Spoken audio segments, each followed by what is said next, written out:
Thanks, Nate, for giving me a chance to come back to Code City. My name is Barb Roose. I live here in Toledo. I'm not from Toledo, but I've been here long enough now. I don't know if anybody else, there was kind of the tipping point. And for me, it was, how old am I? And have I lived here half of my life? Yes. So now I am from Toledo via Bowling Green State University, go BG. My family and I live in the Old West End, so I'm about 5 minutes away from here. And for me, one of the unique parts about living in Toledo, especially for the last, let's see, if I'm only 28, we've probably only lived here now about 12, we've lived in the Toledo area for about 24 years now. And it's been fun watching opportunities like Code City surface. If you and I are paying attention to what's happening in our area, we are at a stage now in Toledo where after a lot of conversations about what we've lost, now the conversations are turning to what could be. And tonight's talk about tapping in the superpower, tonight's talk, the nexus of it is what could be. We have hope for our city, but the reason why we have hope is because of people. Not because of programs, not because of planning, not because of buildings, but because of people. And the tension that I want to set for you and I is that even as we have hope, you and I still have a decision. We still have a choice every day about the space that we're going to occupy around us. How many of you, whether you're on Twitter or whether you're on the news, how many of you grab your phones and you're like me every morning, you go, I'm going to pick up my phone and I'm going to deeply hope that there is not bad news when I pick up my phone? Is anybody there yet? Each day you just kind of go, I have notifications, and so now the notifications come in and I go, okay, so the notification was XYZ Hollywood stars getting divorced. And I'm sad because now I'm cheering for that, because it's not a mass shooting, it's not job loss, it's not all these things. And the question for me now has become, in the midst of the culture that we live in today, what kind of power do I have that can make a difference? Well, there are 5 things that I've determined and discovered over time, not just in the work that I've done, but in the world that I occupy, that there are 5 actual superpowers that you and I have. And when I talk about superpowers, a superpower is something that transcends what's normal. I am a big fan of Marvel comics. Anybody Marvel comic movie people? Anyone? Yes, Thor, I can't say the name of the movie. Is it Ragnarok? Somebody help me out here. Ragnarok, thank you. That's coming out in a few weeks, and Nate has been a big DC Comics person. He's been in the movies. But whenever I watch those movies, there's something that I always notice. It's not their superpowers that's the struggle. It's the relationships that they have about how to use those powers. Have you ever noticed that? It's not the superpower that gives them the trouble. It's making the determination on how they're going to use it. You and I have the superpower. We have things that we can do that change our environment around us. And so I want to share what those 5 things are. And I want to share exactly how you can use them to change the environment. And it doesn't matter if we're talking about work. It doesn't matter if we're talking about your home. In fact, if you can use these superpowers in your home, then you are incredibly amazing. Because really our home, that's our toughest crowd. The hometown crowd, that is our toughest crowd. So if you can use these at home, you will be able to definitely use them anywhere else. And so the very first one that we're going to talk about is presence. When we talk about this idea of presence, it's, do you know where you belong? Where is it that you belong in this world? And do you belong in the place that sets you up to make the greatest amount of difference? And this is why this question comes up. One of the things, I'm a speaker and an author, and so part of my world I spend talking either to groups of people at conferences or I do business leadership development. But then in small spaces, I'm a life coach. And the number one question that people come to me as a life coach, they ask, I don't know who I am. And there's a reason that people ask that question, I don't know who I am. It's because we live in a world where we have endless opportunities and we get a chance to compare ourselves to other people. And when we see other people, we take bits and pieces. We like this person's personality. We like this person's their job. We like this person's relational skills. And so we spend lots of time taking composite parts of people that we know. And what we try to do is we try to adopt those composite parts into ourselves, and then we discover that doesn't work. Because as we're trying to adopt the composite parts of people into ourselves, what we've lost is the very unique us.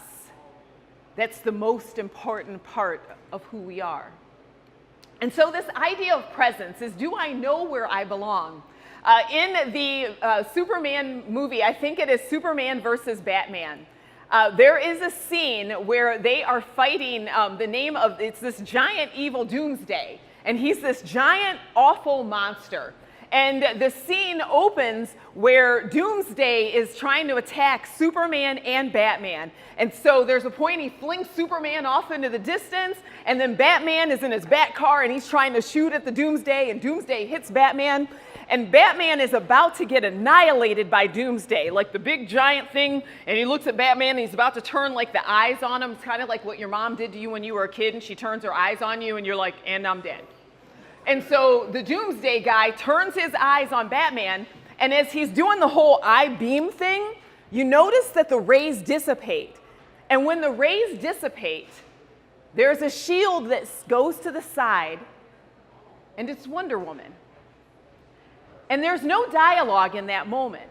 But what happens next is Wonder Woman and Batman and Superman, they all get into the fight against Doomsday. And then there's a scene where they end up booting Doomsday off someplace, and the three superheroes are standing there, and Batman looks at Superman and says, "Is she with you?" And Superman looks at Batman and says, "No, I thought she was with you."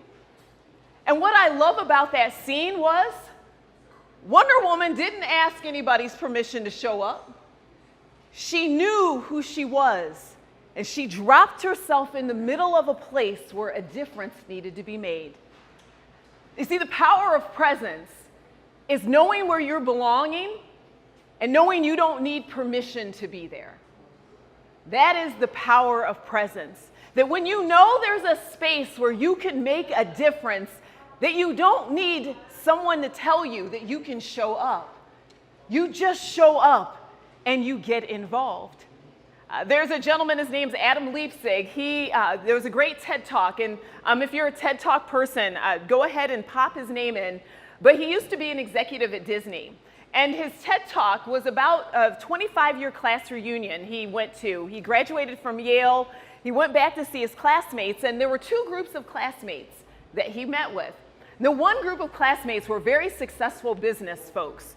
And as they were standing and talking, they were in this group, and the men were talking about their first and now their second wives. And they were talking about their first and now second houses. And they had all of the things that we all think that we should want when we're successful. And the part that was interesting was he realized that was generally an unhappy group because they had opportunities to get all of the things, and they had achieved all of the prestige, and they were unhappy. So he said the next day he went over to a group of people. He had done some drama or theater or something, and he's talking with this group that they had found some success. But what he discovered was this group, they were deeply connected in the world where they were at. And he said this group, they talked about the places where they knew they were making a difference. They talked about the places where they were tapped into what was the very best of who they were. And he said, by and large, that group was very satisfied and very happy. And so Adam, he narrows down 5 questions, and I'm going to give them to you, but I really want you to check out his TED Talk. He said, you've got to know these 5 questions if you want to understand who you are and to settle that question of who am I. He said the first is, what do I do? Who do I do it for is number 2. What do they need is number 3. And how will their lives be affected by what I do? And then, what do I have to offer? those questions for you and I, without our understanding of those questions, we are literally just taking up space. But when you know the answer to that question, for you, it doesn't matter what the answers are, but when you know that they are your answers, that is powerful. When you know the answers to those questions, what happens around you is going to start to change. Because when you leverage the power of who you authentically are and you lean into it, your life becomes catalytic. You don't need to be in the C-suite to experience this. You do not need to make XYZ numbers of dollars a year. You do not need to have thousands of followers on social media. But when you know those questions, you will discover that the things that you do, they find their own momentum. And when things find their own momentum, that is when life changes. Momentum means that it's moving forward and it doesn't stay the same. And what we want in life is to move forward. How many of you have ever felt stuck? We feel stuck in the places when we don't know how to create momentum. And so those 5 questions, those are powerful questions for you. Now, what's next is once you have those 5 questions, especially if you're new to answering them, then you're going to end up in this space of metamorphosis. When I was a kid, I love this word. In the business world, I talk about change. But I love metamorphosis because it was the first big word I ever learned how to spell in the 2nd grade. METAMORPHOSIS. I believe that my mother was deeply grateful when I went to school because I was so proud of being able to spell that word. It felt so complicated, but metamorphosis is understanding that at the point at which we know that we're going to be different, that we embrace it.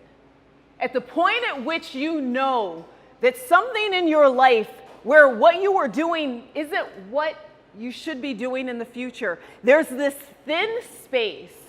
If you think about a trapeze, you've seen folks on the trapeze. You've got one person on one side who's upside down swinging on the swing. You've got a person on the other side who's upside down. And you've got the person in the middle. And as that person is swinging with the one person, it's good. But then there's that moment where the person lets go. And there's a few seconds when they are in the air. And what do they have to do in the air? They have to reposition their bodies in order to get caught on the other side. If a person's on a trapeze and they're swinging and they let go and they don't do anything different, what's going to happen? They're going to fall. Sometimes for us, this happens often in our jobs, where our jobs are going along great, and then one morning we wake up and we go, we do not want to go to work. Or you're a part of an organization that you were super excited about, and then it's time to go to a meeting, you're like, I don't want to see those people. Or when you're looking at your lifestyle, and it used to bring you great joy and happiness, and now what happens to many people is that the fear of change, the fear of letting go is so great that they keep hanging on. That they won't let go because the middle space between what was and what could be is too scary. But for me, a crisis is an invitation to change. And a crisis doesn't have to be like this horrible thing, but it's that moment when you're aware that what I was doing isn't what I need to keep doing, and I'm scared to make it different. A crisis is actually an invitation for courage. Many years ago, I ended up going skydiving. A whole lot of situations happened, but there was a point at which I found myself 10,000 feet in the air, and I was sitting on the ledge, and the gentleman said it was time to jump out. Now, I don't know if has anyone ever gone skydiving before? Anybody? Skydive. That's a crisis moment. Because I'm in a plane where I'm alive. And I was deeply, deeply okay with being alive. And he said that it was time to jump out. And when I jumped out, for a while, there was a question in my mind about would I be alive at the end of it? You may, at this moment, depending on who you are, some of you may be on a ledge right now. You may be at the point at which you are in a safe spot, and you like your safe spot. But if you had just a little bit of courage and a willingness to free fall for a little while, then maybe, just maybe, you could experience something beyond your wildest dreams. Is anybody on a ledge in their life right now where you have an opportunity to do something that you've never done before? And it is so scary. I remember when we went out of the plane, we went on a free fall. It was 10 seconds at 120 miles an hour. And the wind was rushing so fast through my head, and everything, I couldn't breathe and I couldn't look, and it was just a free fall, and it was so fast and it was scary and it was out of control.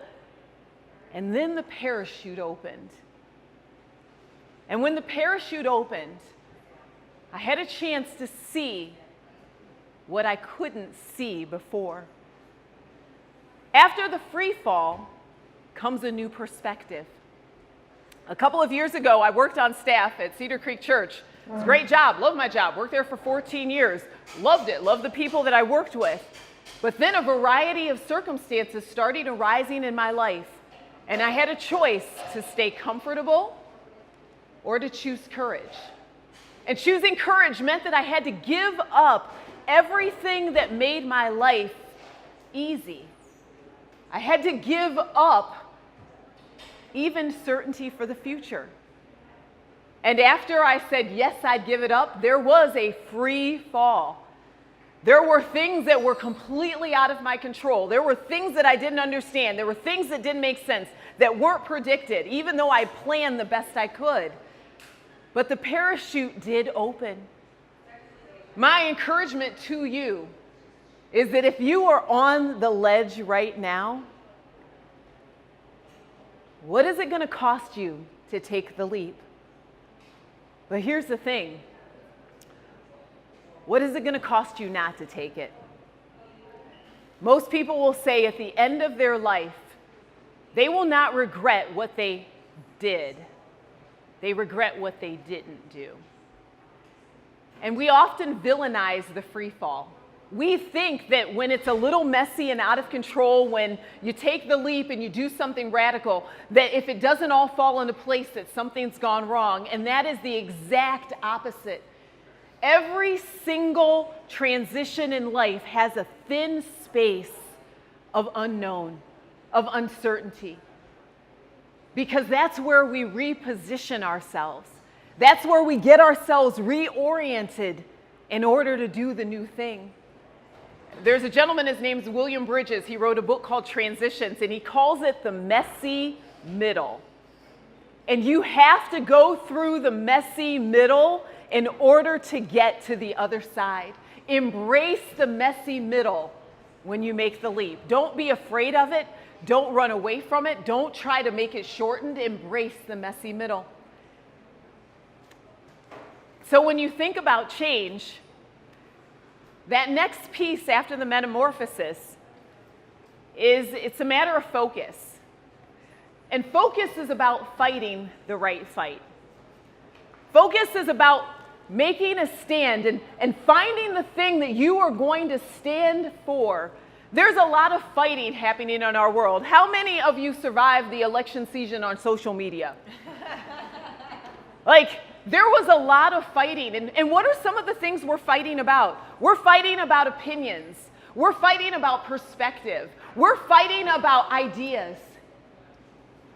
But you know what the best fight is? It's the fight for people. The fight that you're engaged in your life. Is it a fight for people? Is it a fight to make someone else's life better? And this is how you know that you're in the right fight. Because it's going to cost you something. Any fight worth standing up and showing up for, it's going to cost you something.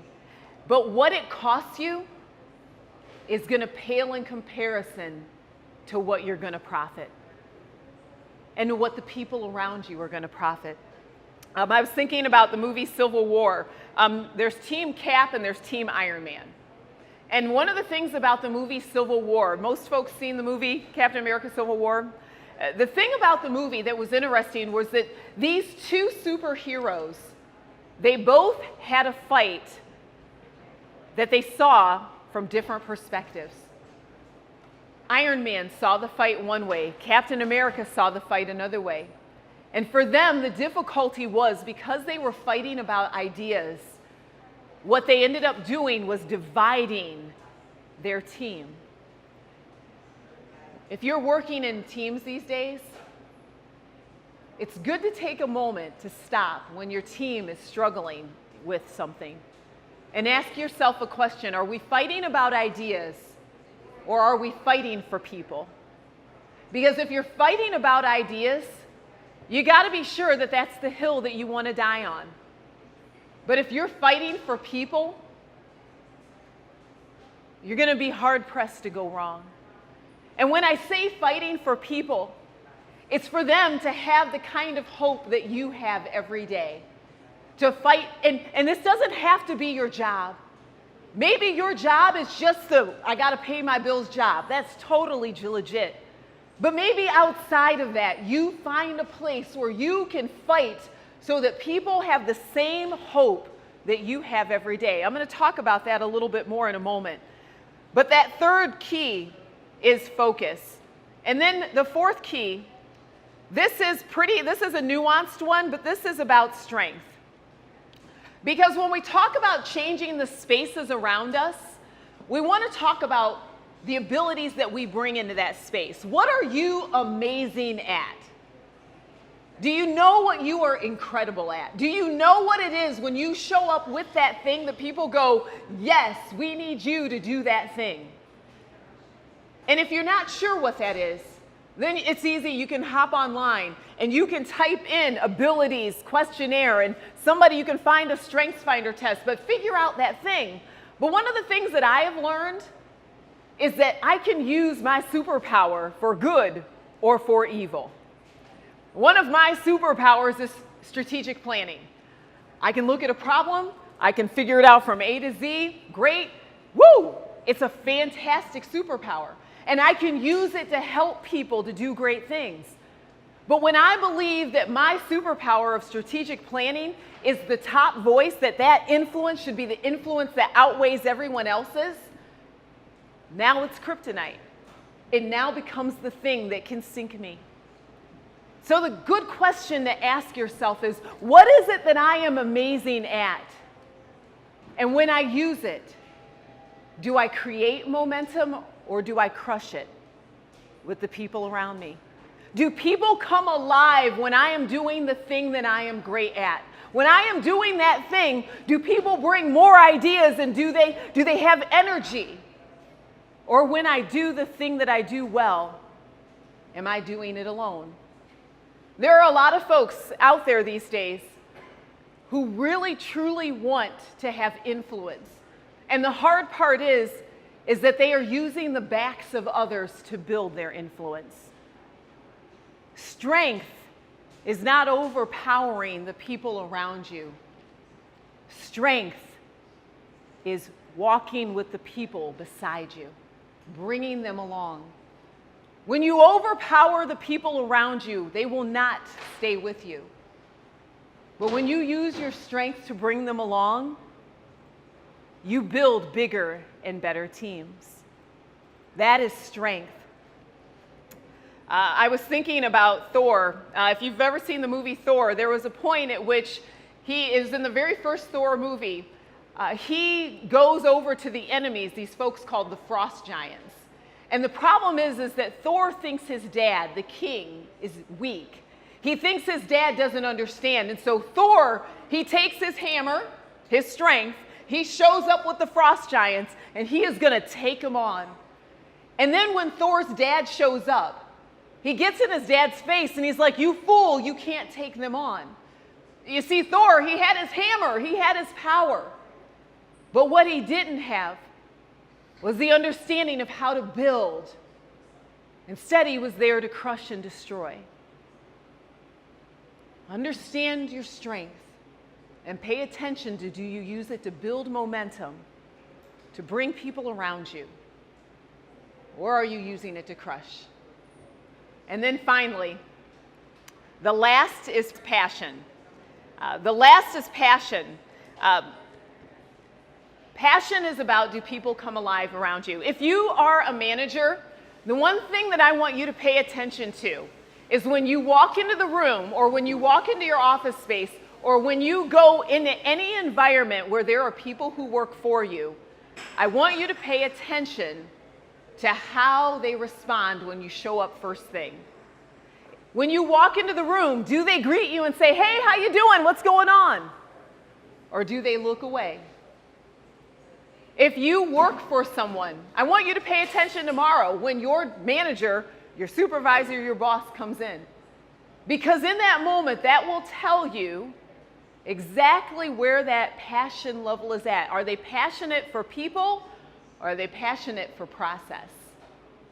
Because when we're passionate for people, we deeply and truly care about what's best for them at their jobs. And this is when I talk to businesses, especially to supervisors and upper management, this is one of those soft things that people really struggle with, because they go, "We're about business. We want to make things better. We want to make profit and we want to make money." I said, yes, but you got to do it through people. And if your people are not engaged with you, you can have all the processes you want to, and it's not going to happen.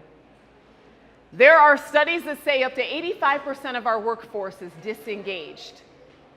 That is a management issue. Patrick Lencioni is a famous management consultant. He said, people do not leave companies, they leave managers.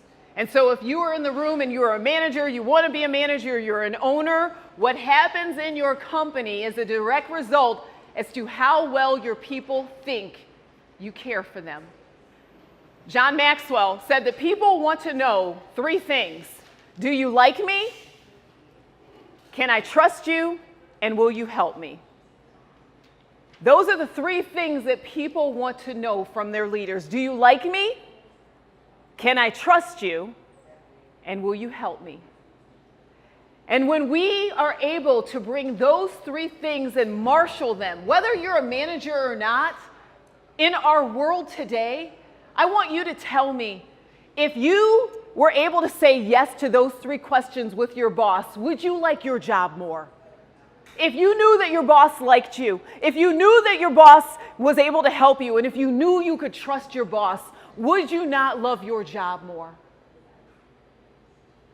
In your life, the people around you who are most important to you, if we take this out of a work context, you will have tremendous relationships if the people in your life were able to answer yes to whether or not you like them, and could they trust you, and would you help them? I'm a mother of 3 kids. I'm a wife. For me, every day, that is my first job, is to make sure that my family can answer yes to those 3 questions. Because if I can do it at home, I can do it in the workplace. That's the first part of passion. The second part of passion is the conclusion of this talk. The second part of passion, if I go back to the Wonder Woman movie, if you saw the Wonder Woman movie, there was a place where she and the captain and a bunch of guys, they are at no man's land on the battlefront. They are in a bunker. They are on one side, and the enemy is on the other side. And as they are standing there in the bunker, and there's intermittent fire, Wonder Woman says, "Who's going to help the people over there?" And all the soldiers and all the guys, they're like, "They're over there. We can't help them. It's too dangerous." And if you watch the movie, you saw the dramatic scene where Wonder Woman, who's dressed in her cape to cover up her Wonder Woman-ness, she takes off her cape and she grabs the little metal thing that stays in her hair even though she's fighting. I don't understand that. But she slides it on her head, and she's got her magic lasso and her shield, and she climbs up the ladder. And the men who are in the trenches, they start yelling, "Come back and don't stop. It's dangerous and you'll be hurt." And Wonder Woman climbs over the ladder, and she takes the first step into no man's land, the place where no man will go. And she takes the next step. And then you see the first enemy bullet coming slow motion at her. And as it's coming at her, she puts her arm up and she deflects that first bullet. And she takes another step. And you see another bullet come at her, and she takes her next arm. And the bullets begin coming faster and faster, and she's still walking. And then there is a place where she gets halfway, and the enemy, they begin to load up their large artillery, and she's got to go to the ground, and she has her shield in front of her, and she is taking fire. And what happens at that point? She is taking maximum fire, and it is then when the other men, they come out of the bunker.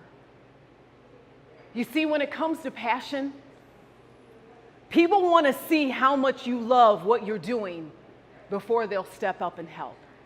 If you are deeply passionate about something, that's great.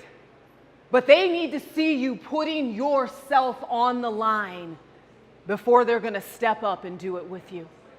And as Wonder Woman, as she was down and the men started coming out and joining, they started building momentum, and they started charging the other side, and they went into that other bunker and they took over. And what I loved was that Diana cared enough about the people who were in danger to risk her lives. For you and I, whether we're working in an office, whether we are at home with kids, whether we're a student, whether we're just going to whatever line work every day, there are still people in our lives that we want to take care of. There are people in your life and in my life where every day it makes a difference whether or not you show up for them at your job. Some of you go, you know what, I don't run anything or I don't do anything, but are there people in your life that you love enough that you want to take care of them and that you want to protect them? Maybe you want to just earn enough money for your family. It's not enough for you to wake up every morning and go, oh my gosh, I got to go to work. But when you wake up every morning and you know that you going to work is going to make someone in your life, their life better, that's passion. That you have passion for people instead of process. When I gave this talk before, I was able to think through, a friend of mine captured something that I'd said, and so I just want to read it here.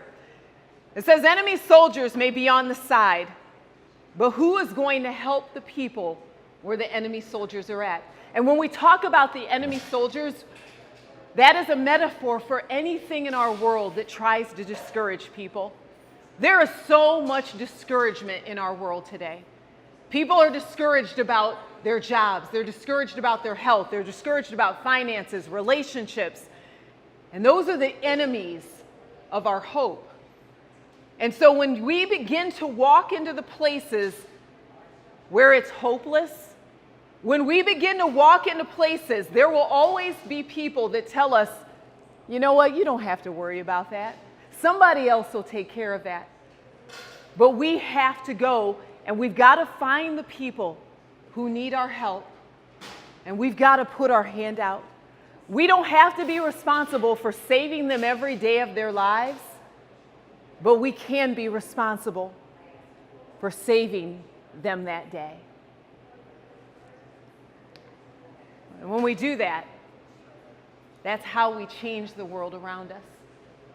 And so if we want to recap the superpowers that you have, it's the power of presence. Do you know where you belong? And then we've got metamorphosis, change.